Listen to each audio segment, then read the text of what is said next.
It is that time, folks. We're talking Buckeyes for the next hour right here at the Voice of College Football with two of the best. Maybe three will join eventually. Tony Gerdeman right next to me. It's a BuckeyeHuddle.com, Buckeye Weekly podcast as well. Lock it in on a regular basis with Tony on the Buckeye Weekly podcast. Steve Hellwagon, Bucknuts 247 Sports. We so much appreciate Steve posting these weekly shows on Bucknuts. Guys, how are we doing today? Doing great.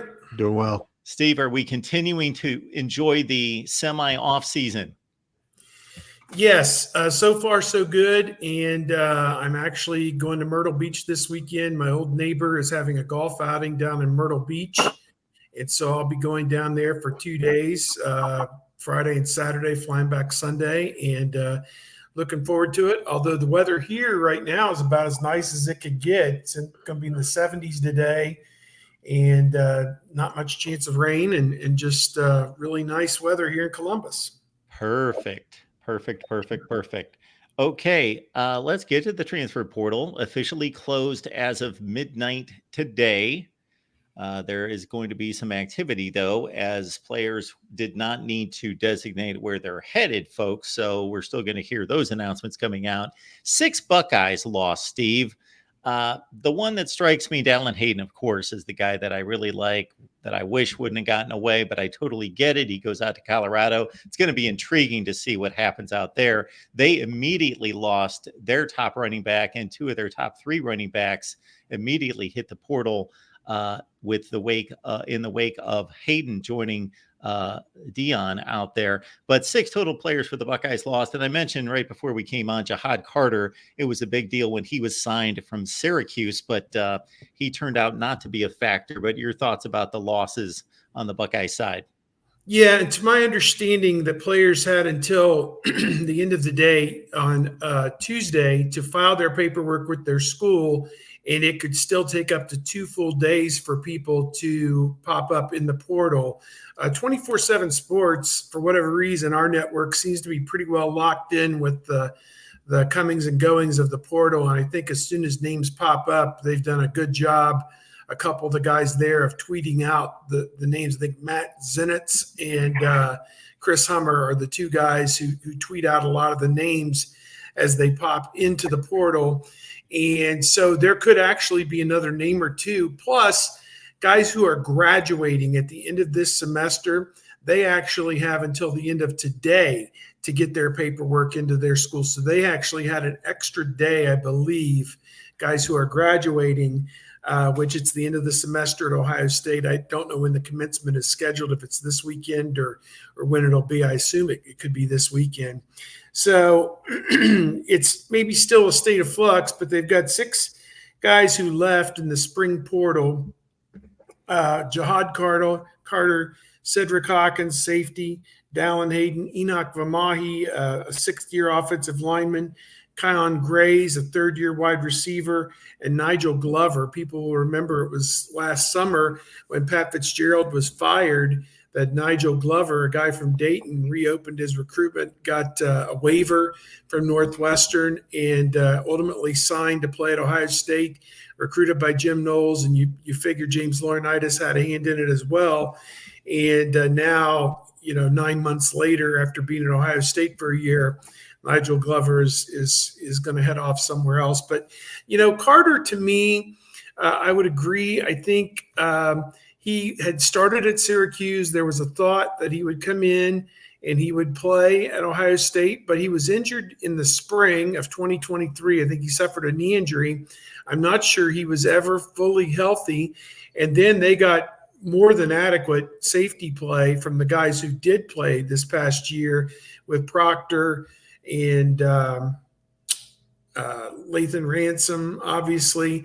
They were fine at the safety position for the most part last season. So they really never had an opening for Jihad Carter to get an opportunity to start or play a whole lot for the Buckeyes. So he didn't practice this spring.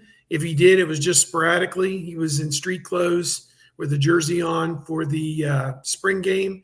So, I don't want to say it's not a big loss, but I think they definitely need to go into the transfer portal here on the back half of this summer and find a safety now, because I think they're down to 6 scholarship safeties, and I think they'd like to carry 8 or 9 of them. I think they've got at least one Stewart currently committed, and there's a thought that maybe one of the corners that they have would be Sanchez or offered could move over and play safety down the line, or even Dorian Brew if they're able to sign him as well. So I look at, as you go into this, the safety position, the offensive line, and running back are 3 areas where they probably need some help here on the aftermarket, the after spring market. Tony, your thoughts about the losses and whether this is, as Ryan Day mentioned, certainly players staying at Ohio State has been a big theme, and that's been proven as well. Yeah, and these guys, you look at who left.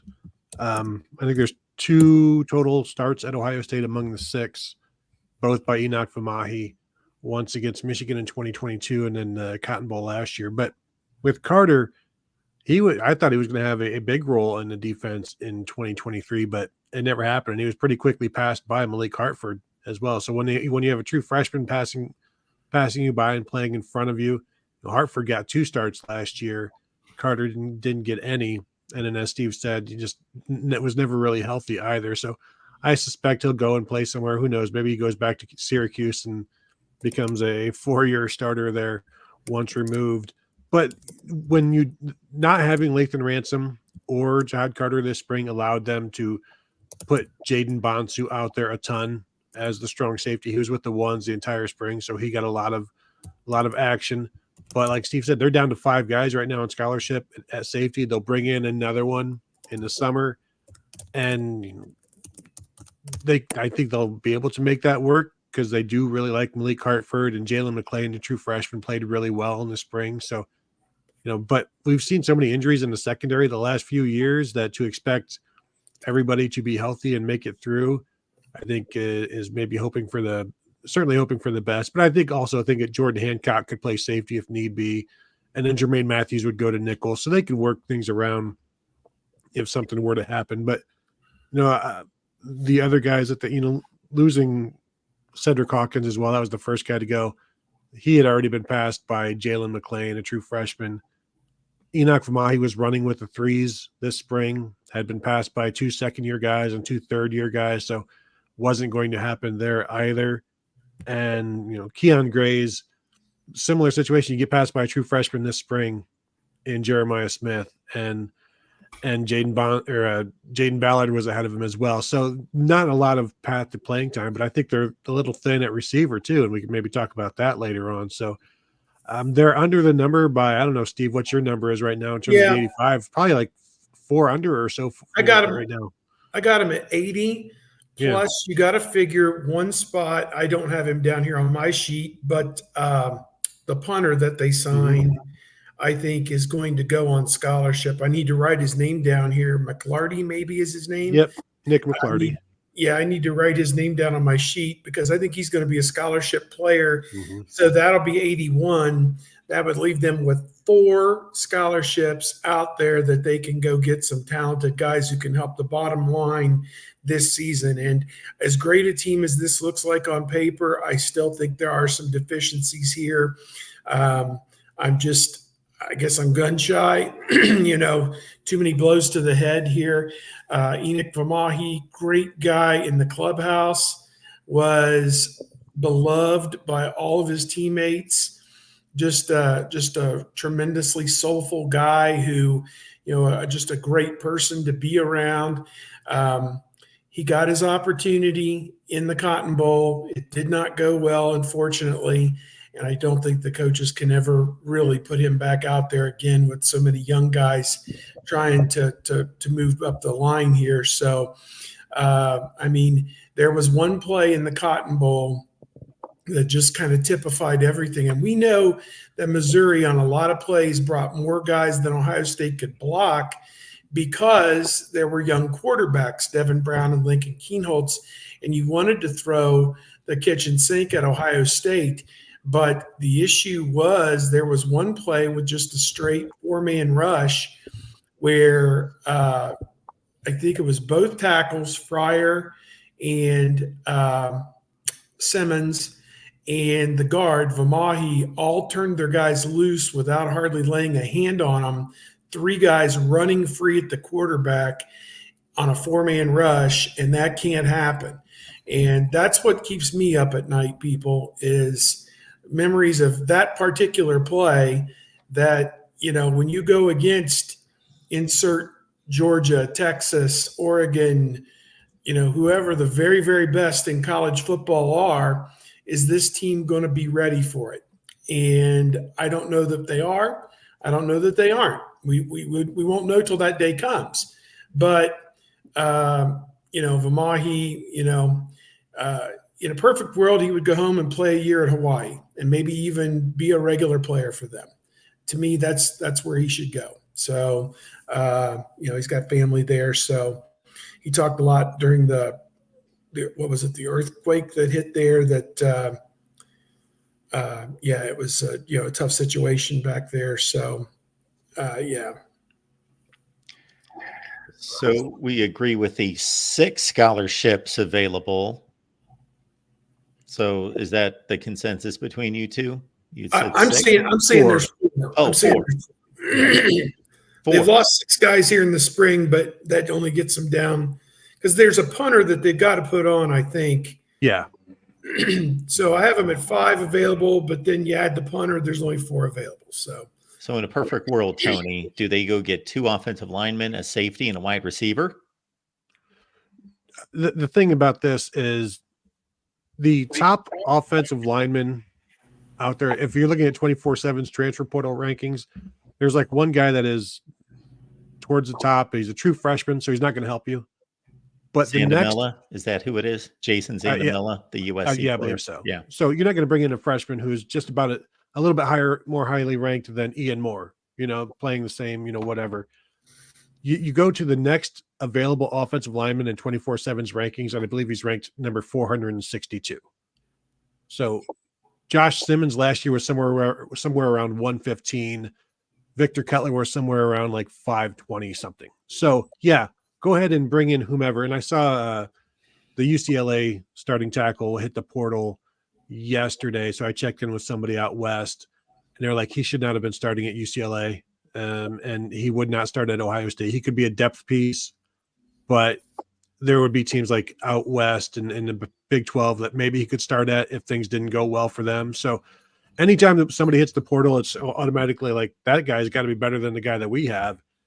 And the reality is if he was better than the guy that you have, they wouldn't necessarily be hitting the portal all the time. So I can only say this so many times. I think they're going to be okay on the offensive line. We're talking about you need a right guard, and they've got 4 guys to choose from. So certainly in a much better position than they were last year. And so I don't know who they go get. I think if you're planning on playing Patrick Gerd, put him on scholarship. If you're planning on, they want 5 scholarship running backs. They don't have that right now. One of the guys that they may have been looking at from UMass, went somewhere else. So, is TC Caffey a guy that you put on there, or do you just reward the 5th-year guys and the Patrick Gerd who will probably play this year, and rather than somebody like a 3rd-year guy that is like a TC Caffey, you give him a scholarship, but then you're going to have to take it away because he's not going to hold it for the next 2 years or whatever, most likely. So they'll have to work that out. But again, who's out there? That's the question. I mean, it's not just this isn't going to Kroger.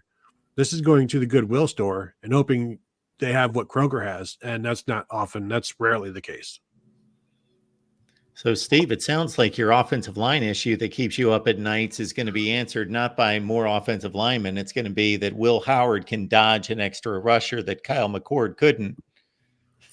Yeah, I joked. My buddy coached high school football for a while, and he said, when you turn somebody loose like that, at least turn around and say, look out, but I think it'll be a little bit better, obviously, than maybe how I'm portraying it. But I'm still just a little little cautious about the whole thing.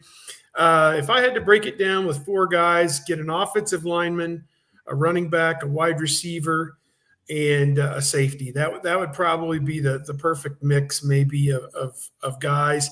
And TC Caffey is a guy, as a walk-on, who is healthy again, and he showed in the spring that he's a pretty good running back as well, kind of along the lines of what Tony's talking about with Patrick Gerd, that I think you could put Caffey on scholarship as well. I don't think anybody would be too upset about that. So, yeah, I agree. I think that, you look at it, and again, they're dealing from a position of strength. I mean, they have a great roster assembled. It is this close to being perhaps a national championship roster, and they just might need that 1 or 2 finishing pieces to put them over the top. Depth pieces, guys that in week 12, week 11, somebody gets banged up and you just have a guy ready, that type of thing that gets in there and does the job. You never know when that moment's going to come up. This is one aspect of the transfer portal that has not been discussed too widely, but they apparently, as I say, we don't know if all names are in there just officially just yet, but they apparently snuck past the graveyard here and have all 5 scholarship quarterbacks still in the fold. You didn't see Keenholz or Brown or Air Noland, who would probably be the 3 that, one of those 3 might have considered it. You didn't see any of those 3 jump into the portal. It sounds like, based on what everybody's saying, Sayin is the young guy to watch for the future, and Howard is the guy for this season, etched in pencil. But to me, I think that's a major coup that so far none of those 5 has, again, flown the coop. That surprises me. It's good news. It surprises me because you just have to figure the conversion rate of a 4th-string quarterback, especially this year's 4th-string quarterback at Ohio State, doesn't this guy start at basically not every group of 5 school, but doesn't Lincoln Keenholz and Devin Brown start at every group of 5? I'm sure we could find somewhere where somebody's really good, like a Michael Pratt from last year's Tulane team or something like that. But other than that, and some Power 5, don't they go to Rutgers? Or, well, they may not be the best example, but even with their Calcumanis, Wimsat battle, don't they join the fray, and they've got just as much of a fighting chance for a Big Ten or an ACC job? If you look at the way Rutgers has developed quarterbacks, wouldn't that be a concern if you're a quarterback looking to be developed? So I think these guys are looking at it as, I'm going to stay and be developed by Ryan Day for as long as I can take it. And if it doesn't work out for me, I'll go somewhere else. But I think Gavin Wimsatt, all of the expectations were very high for him, and we'll see what he does this year. But I have not seen a guy that has been getting developed. And if he has been, I don't know that you bring in Ethan Kaliakmanis in terms of, should that be a guy that can compete with him if he's getting developed at Rutgers? So I think you look at the different schools that you can throw out there. What about this school? I would say look at the guys who stayed at Ohio State and then went to the next level, or were able to do something, rather than all of the guys that have left Ohio State. Like even Joe Burrow graduated from Ohio State before leaving. Quinn Ewers is maybe the exception right now, but he was also the highest ranked recruit they've ever signed. So he's always been the exception. But I think there's value to sticking around, but eventually you've got to play. And so I think the thing with a lot of these guys, with Sayin, Noland, and Keenholz said it in the spring, if I don't win a job this year, I'm just going to use it to help me win the job next year, to try the experience. So they're so young right now. Why give up? And Devin Brown and Will Howard right now are the top 2 guys. So why give up? And I think it's just the timing of the circumstance right now that has allowed this, because of 3 young guys and 2 older guys who are locked in a battle right now. Neither one of them wants to budge, and they shouldn't. And Devin Brown all along the way has said, I'm not going anywhere. And, so I guess at some point maybe we should believe the players, but it's not today. Well, we're going to need much more proof because we've seen so many guys say one thing and then do the other. And then with quarterback and then even the portal now, like you can't have expectations of anything. The only thing, expect the unexpected, that sort of thing. You can't assume anything. And basketball is 10 times worse, where just expect a new team from year to year. Did you guys see this? Marquise Davis picked Kentucky over Michigan, and I saw on here one of our posters on here says, "Welcome to the Tony Alford experience, Michigan." As you know, back in the day, Kenyon Rambo, one of the captains for Ohio State, like in 2000, in the dying days of the Coop era, said they knew I was going to be late for shit when they voted me captain. In this case, you knew Tony Alford was going to lose out on blue chip running backs when you hired him as the running backs coach. So there you go. The gift that keeps on giving. And I guess this kid said that NIL was a factor. He's the first kid, I think, who said NIL was a factor in this decision. So maybe Kentucky paid more money than Michigan. How is that even freaking possible? The reigning, defending national champions of the sport, at least for the next 20 minutes or so. And it's supposed to be the cycle after you win it where you start to really benefit from it. And that's, I don't know, maybe Kentucky is a year ahead of the game and they're benefiting from next year's national championship already somehow.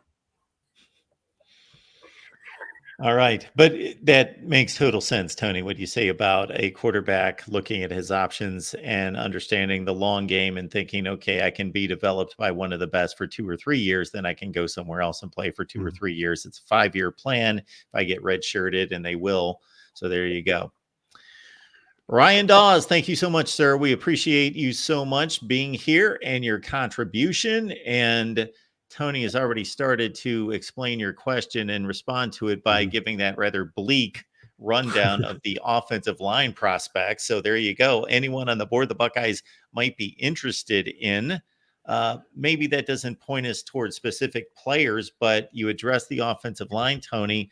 You said near the beginning of the show, or maybe it was before we started, that offensive line or wide receiver was obviously you don't connect Ohio State and need at wide receiver. However, from a depth piece, there may be some reinforcements needed. Well, I mean, they're down to 7 scholarship guys right now on the offense, or six scholarship receivers. I'm looking at it right now, just trying to do the math in my head. 6 scholarship receivers. They'll add 2 more. Mylan Graham and Demarion Witten will start his career out at wide receiver, and they'll see if he stays there.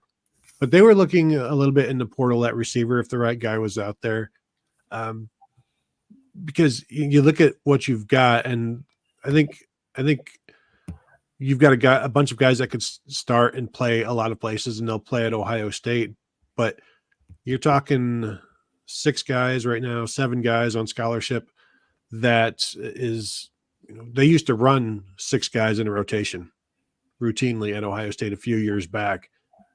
And now, like, I don't see that happening. Now we may get there, but they would like to have more options. You lose 3 of your 4 2022 guys, and the 4th is Kojo Antwi, who has maybe, I don't think he has a catch in his career. So you've essentially gone over in that class.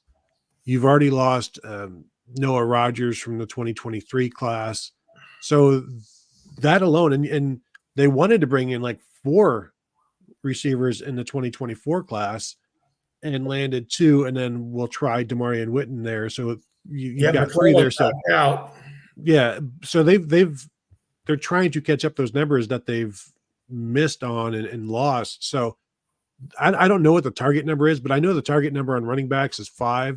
The target number on receivers is probably close to double that, just based on the fact that you're talking about 3 positions as opposed to 1 running back position.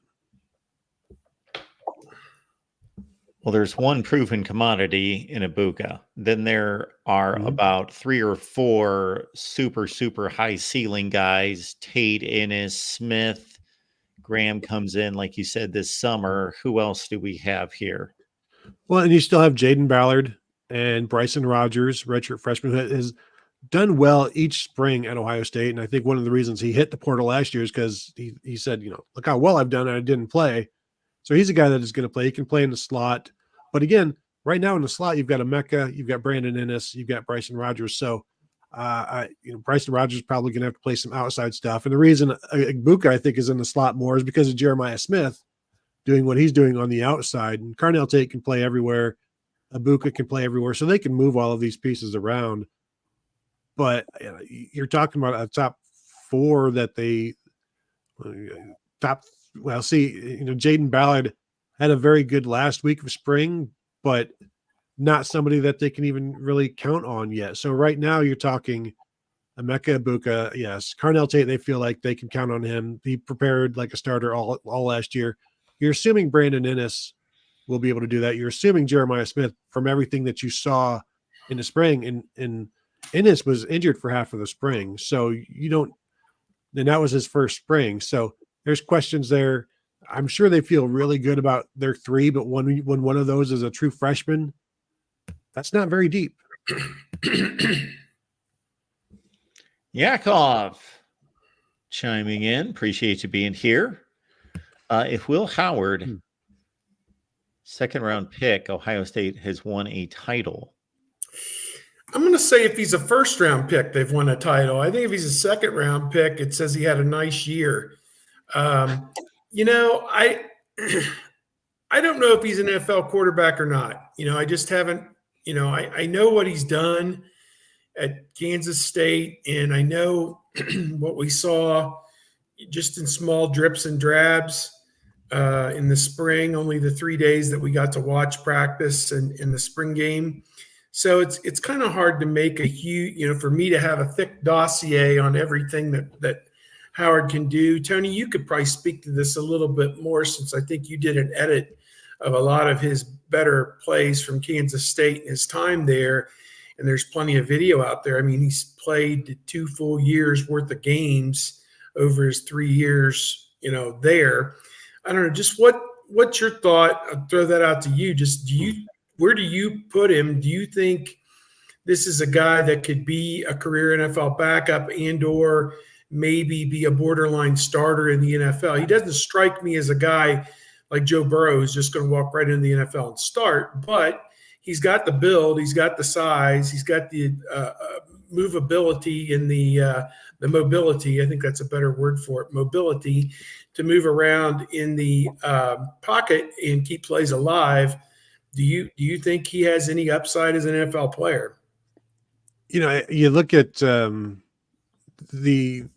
label of Kansas State quarterback is like, that's as I like to say, it's like an NPC. That's a non-playable character in college football. It's like, yeah, it's fine, but it's a background type of thing.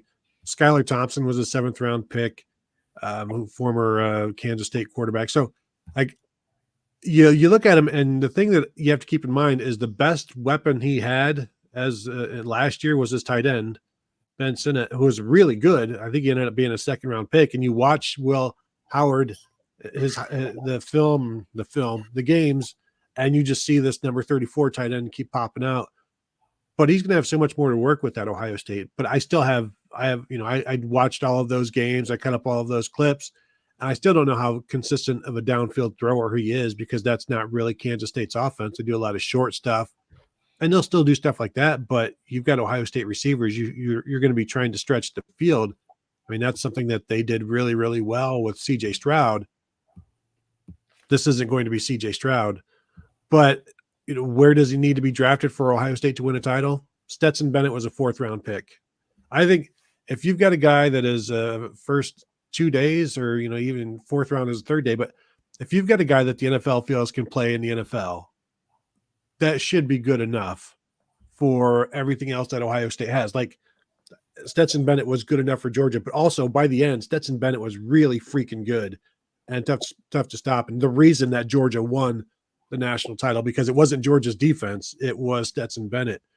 And at least that second one. So I don't know what he's going to be in Will Howard, because you see all of these different things, but he started games in all 4 years of his career. So he's got a ton of experience, but I just don't know how consistent he can be. And he's going to have everything available to him at Ohio State. So you would think he's going to be able to put his best foot out there. But, I don't know why we're talking about this when Devin Brown is going to win the starting job. Okay.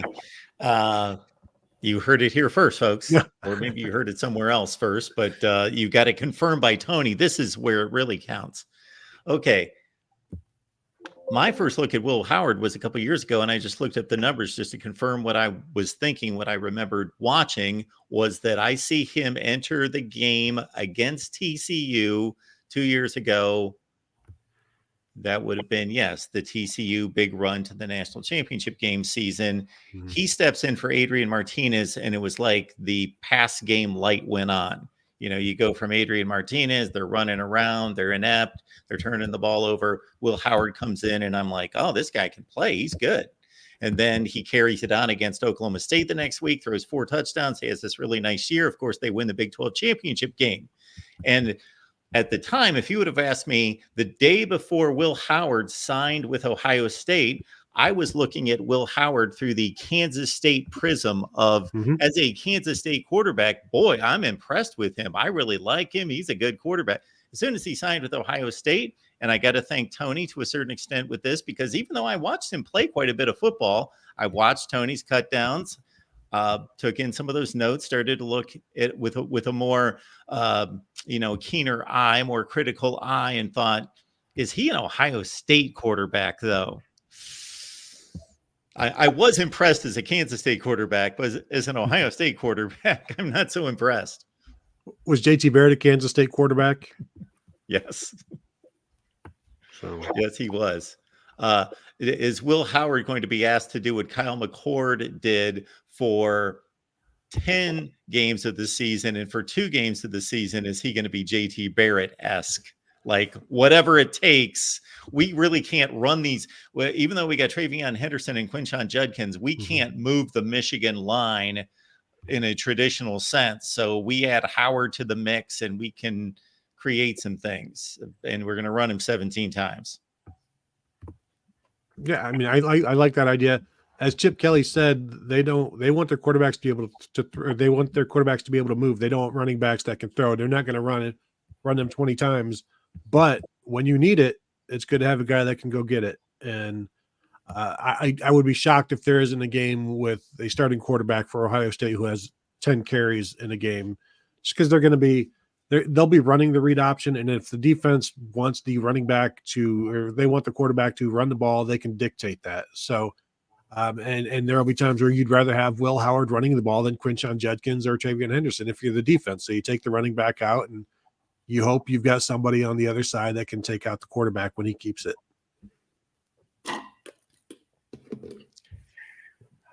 Next up, if we're going by my rundown, we may lose half the audience, so we won't stay on it for long, and we don't have to go pick by pick, but anything in particular pertaining to the NFL draft or the free agent pickups from Ohio State after the draft was over, Steve? I thought the draft went about the way you thought it would go for Ohio State. I think the only deviation was Josh Proctor. I think the Athletic projection had him going in the 6th round, and he was an undrafted free agent. But otherwise, the other 4 guys went within a few picks of where the Athletic before the draft even had him going. So that was pretty impressive that even with those later round picks, that they had a pretty good handle on where Stover and Eichenberg fit in. I think for Stover, it's the best case scenario. He's reunited with his college quarterback, C.J. Stroud, who knows that Cade Stover is a dependable outlet if things are breaking down or if nobody downfield is open. He knows he can dump it off to old reliable Cade Stover and get a few yards. So Cade's big job is going to be whether he can prove himself as a blocker at the college level, and I think that's what's going to really maybe differentiate him. I presume from whether he's going to be just a 2 or 3 year guy or maybe an 8 or 10 year guy, but nobody's a more serious football player than Cade Stover, so I think he'll do well. Same with Tommy Eichenberg. He's a pro's pro.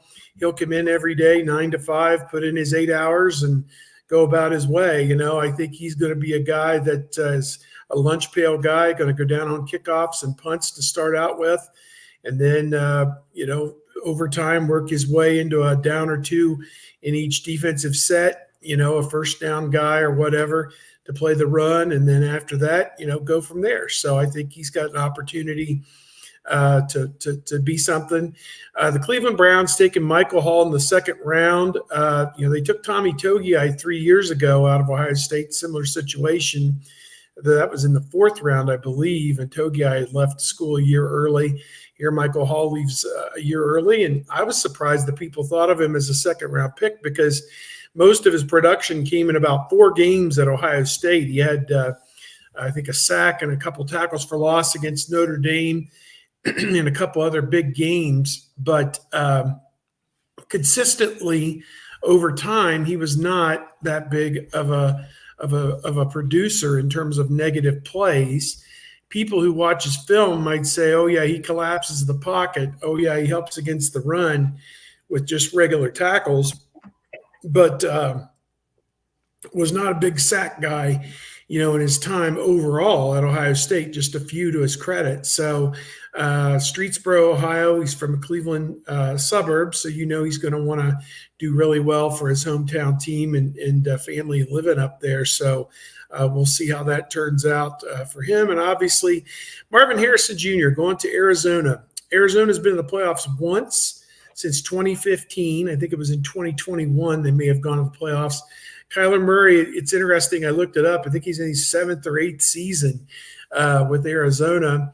And somebody on Twitter posted, they still don't know what they have at quarterback. I'm like, well, if you don't know by year 7, then you may not have it. I don't know. But Paris Johnson, who they took last year in the first round, was at their draft party, and he was quoted by their team website saying, okay, we've got a quarterback who nobody can get to, because he's so slippery back there to keep plays alive. And now we have a wide receiver nobody can cover. It sounds like that would be a good combination, and I can't wait to block for those guys. And this is no doubt they got the best player available at the number 4 spot was Paris Johnson's read on the situation. And I think it means the world for Marvin Harrison Jr. to have an older brother like Paris Johnson who will put his arm around him and say, no, don't go there. They're going to, don't do this, don't do that, do this, do that. Yeah, they always make the rookies do this, but you come with me, type thing, because, all those pitfalls that can get you in a new city, a new organization, new level of football, all of that. Paris Johnson's going to walk him right straight on through to the next level. So that's a big thing. Yeah, I do wonder, Steve, every interview session we would see Marvin Harrison working on the Monarch machine with Reese Stocksdale. Does he get to take Reese Stocksdale with him? Yeah. Stocksdale still has eligibility at Ohio State, so hopefully he'll be able to stay in Columbus rather than having to go Arizona out there. Yeah. But I am surprised, and maybe it's because of the medicals, that Mayan Williams landed nowhere. Not that he wasn't drafted, but he hasn't signed anywhere. I assume there's a bunch of knee or foot leg issues. Yeah, when we talked to him at the combine, he said that he had to have was it cartilage or ligaments replaced, something like that, some type of intricate surgery on his knee to have something replaced. And he thought he would be ready by the start of preseason camp in late July, early August. So I think teams, as they went through medical evaluations on him, saw this is a guy who's not going to be out there on the field at minicamp, probably not going to play for us this year. Once he gets healthy, hell yes, he's an NFL player, in my opinion, in some small regard, short yardage back, however blocking back, however pass protector. I think he could do all that. Maybe even catch a few balls out of the backfield and rumble with it a little bit. But I was not surprised he wasn't selected. I'm a little surprised he hasn't signed with anybody. But again, those teams don't want to be on the hook for rehabbing somebody who probably won't help them, for a while. I know he was down at the Bengals, have a big workout for local guys, and he and Xavier Johnson were down there for that workout before the draft. I was surprised that the Bengals didn't sign Johnson, being a local guy. Where did Johnson end up as a signee? I don't remember. The Bills, maybe? I don't know. Who? Maybe the Bills. I can't remember. Bills, that might be. But I think Xavier Johnson is a guy in terms of return game, coverage units, is going to make an NFL roster potentially if he does really well. This preseason camp, he's got the potential to be on a 53-man roster as an undrafted free agent, just because he's a jack of all trades, can do a little bit of everything. Confirmed Xavier Johnson in camp with the Bills. Look at me. There it is. Now, connected to the NFL draft and recruiting, I came across this gem, which again, I only confirmed in reposting what this Preston guy posted is these people that make the argument, at least here all the time, that stars don't matter. It befuddles me that people just fly in the face of complete facts and logic. So 5 stars in the first round out of 32 picks, 11, 4 stars, 12, 3 stars, 8. Okay. That would lead some people to say, well, there were more 4 stars than 5 stars drafted in the first round. However, of course, we only have 32 5 stars for this particular year. He took 2020 as being the bulk of the players produced for the 24 NFL draft, the 2020 recruiting cycle. There were over 300 4 stars, over 1,800 3 stars. Therefore, if you were a 5-star in the 2020 recruiting class, you had a 34% chance of being a first-round pick. If you were a 4-star, less than 4% chance to be a first-round pick. And if you were a 3-star, you had a 0.4% chance of being a first-round pick.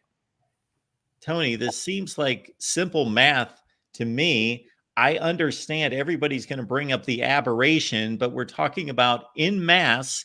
The recruiting rankings are extremely accurate en masse, number one. Now, number two, we could have an argument about where those rankings are derived and how they arrive at those rankings. I understand that argument, but in terms of the final destination of these rankings, they're accurate.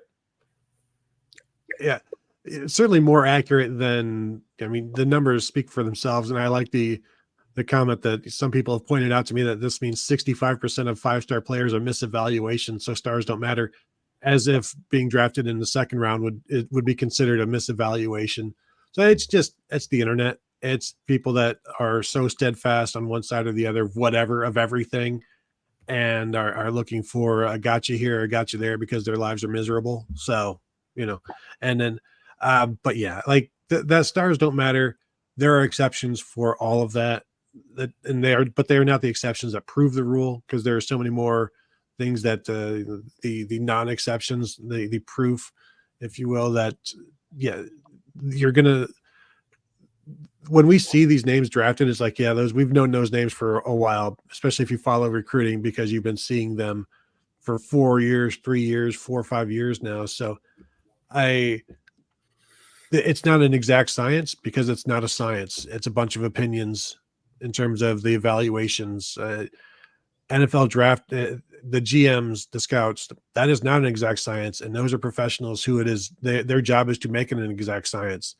And we've talked before about the failure rate of first-round quarterbacks and the bust rates. So I don't think people should get too up in arms about recruiting rankings when the NFL people who have 3 years of college to watch can't get it right. And recruiting rankings people have maybe 2 years of high school to get it right based on some film on Huddle. Like, so the NFL has way more proof, and they can't get it any better than anybody else. Yeah. Think about the NFL. I mean, you have a franchise like Atlanta with all the needs that they must have. They just signed a quarterback to a $100 million contract, and they inexplicably take Michael Penix Jr. Doesn't make any sense to me. If anybody can figure that one out, I mean, you've got Cousins who you're paying all this money for the next 3 or 4 years. You're not expecting anybody other than Cousins to be your starting quarterback for the next 3 or 4 years. And by that time, it's time for Penix to sign another contract, and you won't know if he's any good or not. And I don't understand what the thought process was there, unless, if anybody knows what their thinking was on that, or have they explained it? That to me is kind of the maddening part of this whole thing. In terms of the recruiting rankings, I think these guys do the best job that they can, given the data that they have. And here is a case. First time, okay, the OHSAA has overturned its longtime ban on 7-on-7 camps. And Tavian St. Clair, the week before, earned his Elite 11 promotion. And then instead of going to the Under Armour camp up in Canton, he went down to Florida to whatever it is, OT7, whatever, 7-on-7 camp or league or whatever that they have. And he turned people on their ear down there. The kid from Bell Fountain is coming out of his shell and committed to Ohio State for next year and played very well down there in a setting that he would not have been allowed to play in previously, in an off-season, out-of-state 7-on-7 league. And now he came away with discussion that he could, 24/7 jumped him up to the top 50 from like 150 in the country to the top 50 in one of its most recent rankings. And now people are with hushed tones saying this could be the number one quarterback in the 2025 class. I think there's a couple really, really good players in front of him right now that he's going to have to continue to improve. There's a school of thought that playing at Bell Fountain against the likes of Wapakoneta and, whoever they play, Sydney, they played Licking Heights, which is in my part of the state.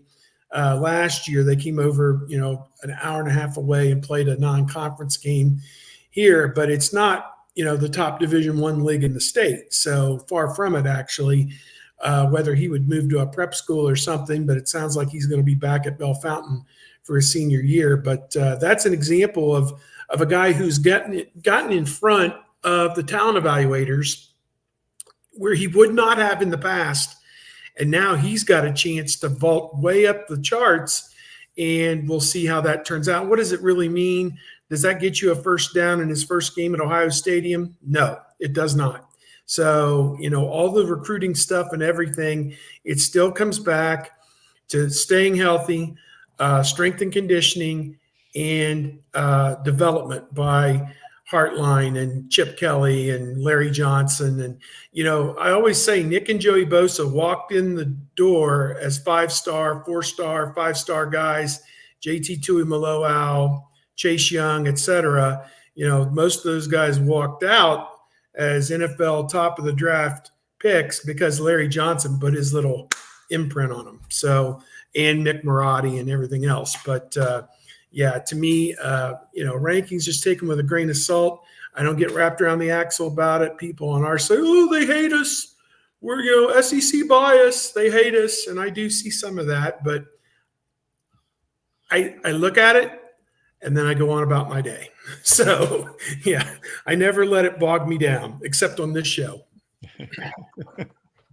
Well, thanks for that, Steve. We'll try to bypass that to a certain extent. Yeah, I don't get wrapped up in it in regards to a particular player. I'm not going to vouch for 247 or any of the ranking services when it comes to a specific player and say, yes, they nailed it. I know that guy is going to be a success. And no, that's not what I'm talking about. I'm talking about the overall accuracy of it. I'm not also going to vouch to know that politics and other influences don't come into the final determination of these rankings. I'm not going to do that either. Because that's not the case. And I'm also not going to throw a big fit over whether that's the number 3 class or the number 5 class. Does that matter? No, I don't believe that matters. But the number 5 class, the number 27 class, yeah, that matters. Yeah. Huge difference. That matters. I also had fun with this one, guys. I just thought I'd throw this out because I was working on something. Then I thought, oh, okay, I'm close to these numbers, so I'll just throw them out there and give a shout out to our friends in West Lafayette, Purdue. They've got the best record against Ohio State this century. So we wanted to give them their due right there at 5-10. Boiler up. Thought I'd just throw the rest out there. And I knew that this would get to 2 groups of people.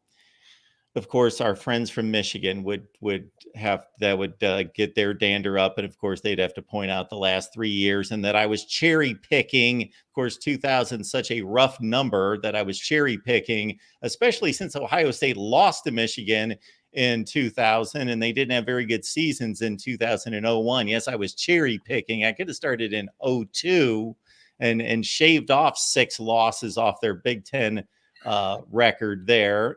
And then also that the outside fan bases, like there was some Florida State fan who had to note, well, we're 3-0 against you. Well, number one, this is a Big Ten list, number one. Number two, in Florida State and Ohio State, those games were in the 80s and 90s, so they don't apply. So you are free to post whatever information you want on your Twitter feed, but at least stay in line with what the topic is. So I just thought I'd throw that out there and add to this before you guys have any comments that you do. If you just go Tressel, Meyer, and Day, throw out Fickle, just go with the 3 established head coaches since 02, it's 160-19. That is the Big Ten record. Wow. That's crazy. That's just nuts. That means you're going to win 8 out of every 9, whatever that would be, 88%. Oh my word. Goodness gracious. That means you're 8-1 in the Big Ten every year. That's pretty good. I will say, Mark, you could have just gone, I don't know why you went 2000 and added the last year of the 20th century. I would just say go with this century. I did not technically get that right. You're right. So go with the first year of this century, take that 2000 off. There's no reason to be there. And that Michigan record then drops to what, 5-17?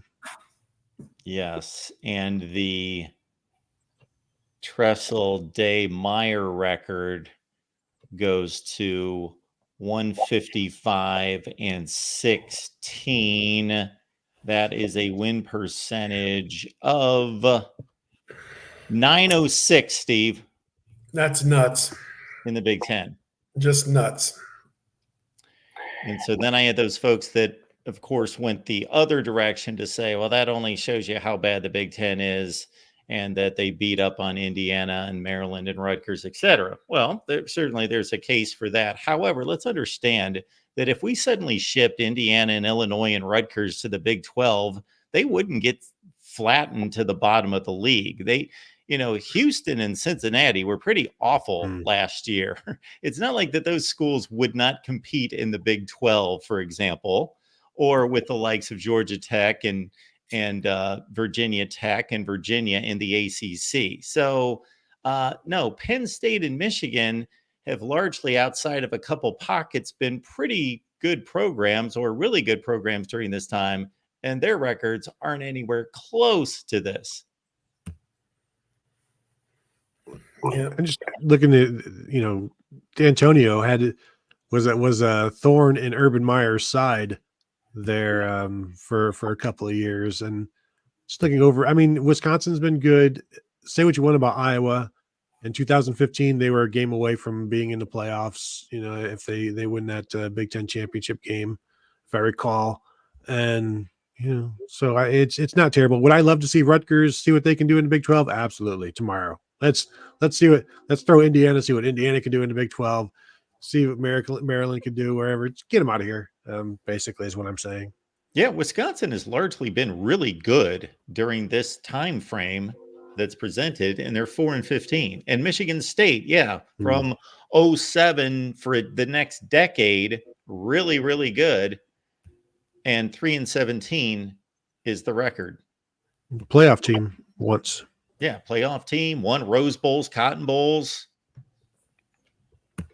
Yep, top 10 team. I think top 5 3 times. So there it is. Just thought I'd throw that together. Send that on everyone's day.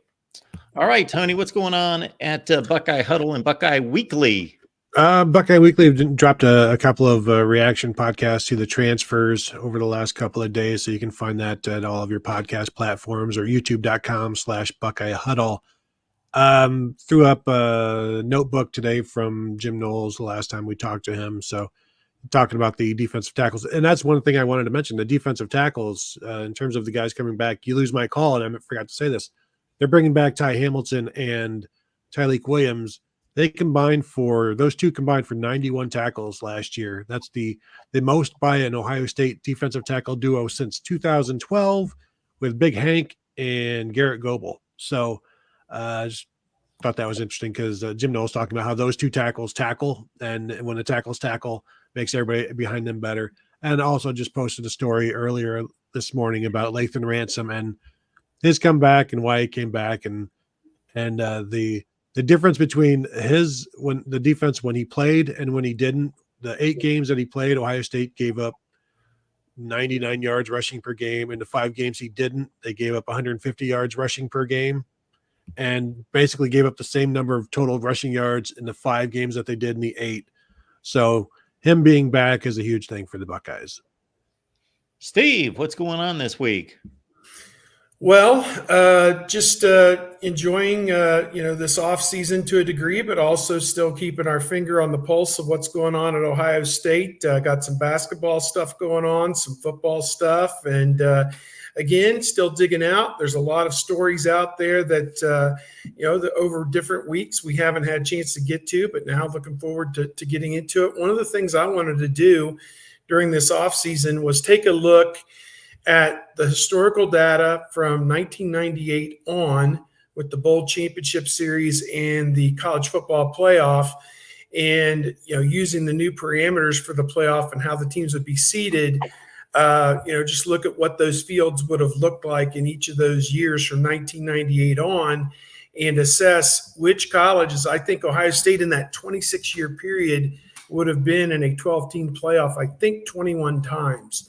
So that will tell you that, most times when your team is taking the field, they have a pretty good, or 5 out of 6 times, or 4 out of 5 times, they have a good chance of being in that 12-team playoff, which I think is a good ratio. I think the 1 year in 5 when Ohio State doesn't make it, let's just say those numbers hold in the next 5 years, the 1 year in 5 that they don't make it, the entire Ohio State fan base will want Ryan Day fired, but hopefully cooler heads will prevail. All right, good stuff. For Tony, for Steve, we should be back next Wednesday, 11 a.m. Eastern time, but that's why you subscribe and hit the bell for the notifications to know when we go live, so you can be here every week with us. We'll be back in a half hour. Brian Driscoll, Irish Breakdown live right here at the Voice of College Football, actually over on the main channel. So we will see you then. Thanks, Tony. Thanks, Steve. All right, take care.